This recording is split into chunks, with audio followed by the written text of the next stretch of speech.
பார்த்ததுல ரொம்ப ரொம்ப சந்தோஷம். இன்னும் நம்ம சேனலை சப்ஸ்கிரைப் பண்ணாதவங்க சப்ஸ்கிரைப் பண்ணி வச்சுக்கோங்க. கூடவே இருக்கிற பெல் ஐக்கானையும் ப்ரெஸ் பண்ணி வச்சுக்கோங்க. Thank you friends. இன்னைக்கு நம்ம கிச்சன்ல ஸ்பெஷல் பிரான் ஃப்ரை பண்ண போறோம். ஸ்பெஷல் பிரான் ஃப்ரைனா ரொம்ப ஈஸியா இருக்கும், அதே சமயத்துல ரொம்ப ரொம்ப டேஸ்டா இருக்கும். உங்களுக்கு செய்யறதுக்கு ரொம்ப ஈஸியா இருக்கும். அது எப்படி செய்யலாம்னு வாங்க பார்க்கலாம். இது வந்து 1 கிலோ இறா வாங்கி ஆஞ்சி எடுத்து வச்சிருக்கேன். ஆஞ்சதுக்கு அப்புறம் இது ஒரு 3/4 கிலோ இருக்கும். இதுல வந்து ஃபர்ஸ்ட் மஞ்சள் பொடி போட்டுக்கலாம்.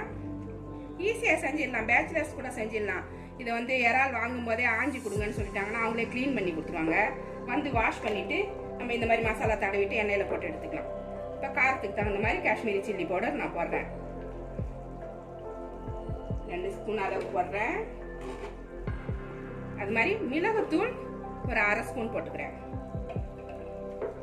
கரம் மசாலா பொடி நல்லா ஒரு ஸ்பூன் போடுறேன். இது ஒரு சின்ன ஸ்பூன் தான், இதெல்லாம் 1 ஸ்பூன் போடுறேன். அப்பதான் நல்லா கொஞ்சம் கமகமான்னு நல்லா வாசமா இருக்கும்.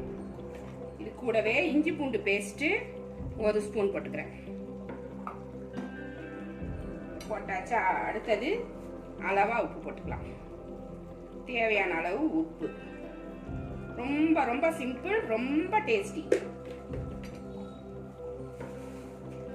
அடுத்தது கார்ன்ஃபிளவர். கார்ன்ஃபிளவர் இல்லைன்னா கவலைப்பட வேண்டாம், அரிசி மாவு இருந்தா போட்டுக்கலாம். இல்லை ஒரு 2 ஸ்பூன் அளவுக்கு போட்டுக்கிறேன். அப்பதான் நல்லா கோட்டிங் ஆகும். 1 ஸ்பூன் போட்டாக்கா கோட் ஆகாது, அதனால 2 ஸ்பூன் போட்டுக்கிறேன். இது எல்லாத்தையுமே சேர்த்து இப்ப பிசைஞ்சிடலாம். இது கூடவே கொஞ்சமா கருவேப்பிலை எடுத்து வச்சிருக்கேன், போட்டுக்கலாம்.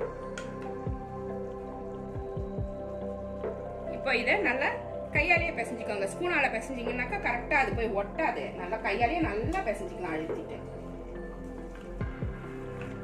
பிசைஞ்சிட்டு ஒரு 10 நிமிஷம் இதை ஊறட்டும். அப்பதான் இந்த உப்பு காரமெல்லாம் அதில் போய் பிடிக்கும். வறுக்கிறதுக்கு நமக்கு ஈஸியா இருக்கும். டேஸ்ட் நல்லா கரெக்டா கிடைக்கும். தண்ணி இல்லாம புழிஞ்சு போட்டுக்கணும் இறாவை. இறா ஆஞ்சதுக்கு அப்புறம் நல்லா கழுவிட்டு தண்ணி இல்லாம நல்லா புழிஞ்சிடணும். காரம் பத்தலன்னா இன்னும் கொஞ்சம் போட்டுக்கணும்.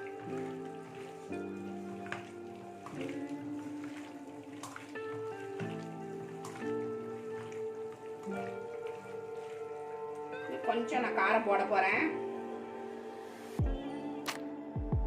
காரம் கொஞ்சமா குறையுது, அதனால ஒரு 1/4 ஸ்பூன் இன்னும் கொஞ்சம் போட்டுக்கிறேன். நீங்களும் டேஸ்ட் பண்ணி பார்த்துட்டு பத்தலைன்னா போட்டுக்கோங்க. காரம் போட்டதால அதை ஈக்குவல் பண்றதுக்கு கொஞ்சம் உப்பு. அவ்வளவுதான். இப்போ நம்ம பேச ஆரம்பிச்சிடலாம்.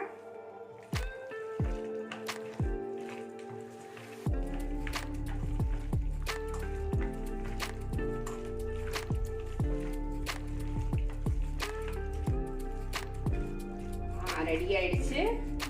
பிளேட் போட்டு மூடிடுவோம். மூடிடலாம். இது ஒரு 10 நிமிஷம் அப்படியே இருக்கட்டும். அதுக்கப்புறம் நம்ம பொரிச்சு எடுத்துக்க வேண்டியதுதான். 10 நிமிஷம் நல்லா ஊறிடுச்சு. உப்பு காரம்லாம் உள்ளார ஏறி இருக்கும். ரொம்ப டேஸ்டா இருக்கும். இப்போ ஃப்ரை பேன்ல கொஞ்சம் எண்ணெய் ஊற்றிருக்கேன். கொஞ்சம் தான் ஊற்றிருக்கேன் பாருங்க. டீப் ஃப்ரை பண்ணல, ஷாலோ ஃப்ரை தான். இப்போ இதில் கொஞ்சம் கொஞ்சமாக எடுத்து வச்சிடலாம்.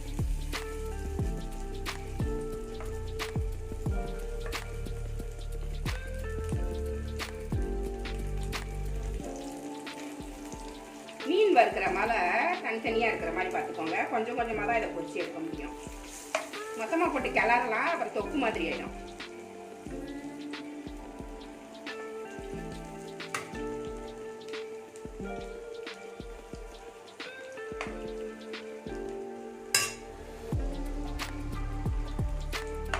கொஞ்சம் கொஞ்சமாக போட்டு நல்லா ஃப்ரை பண்ணி எடுக்கணும், சிப்ஸ் மாதிரி.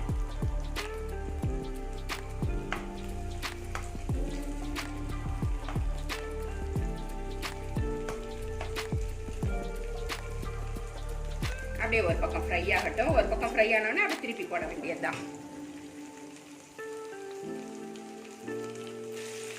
ஒரு பக்கம் ஃப்ரை ஆயிடுச்சு, அப்படியே திருப்பி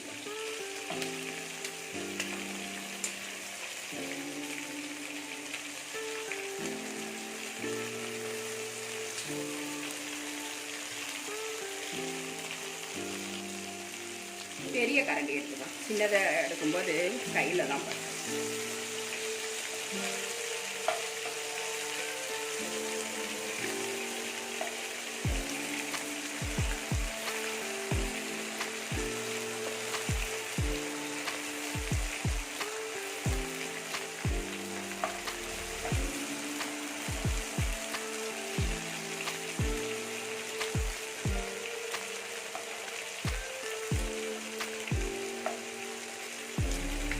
இது அப்படியே ஃப்ரை ஆகும்.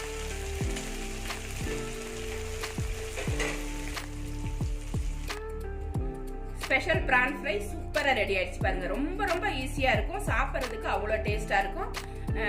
பிகினர்ஸ் கூட ஈஸியா செஞ்சிடலாம். இது எல்லாத்துக்கூடயுமே மேட்சா இருக்கும். நீங்க சாதத்து கூட தொட்டு சாப்பிடலாம், ஸ்நாக்ஸ் மாதிரி கூட சாப்பிட்டுக்கலாம், தயிர் சாதத்தோட, சாம்பார் சாதத்தோட, எறா குழம்போட, எது கூடவுமே இது மேட்சா இருக்கும். ரொம்ப ரொம்ப டேஸ்டா இருக்கும். இந்த ரெசிபி உங்களுக்கு பிடிச்சிருந்தா நம்ம சேனலை சப்ஸ்கிரைப் பண்ணி வச்சுக்கோங்க. கூடவே இருக்கிற பெல் ஐக்கானையும் ப்ரெஸ் பண்ணி வச்சுக்கோங்க.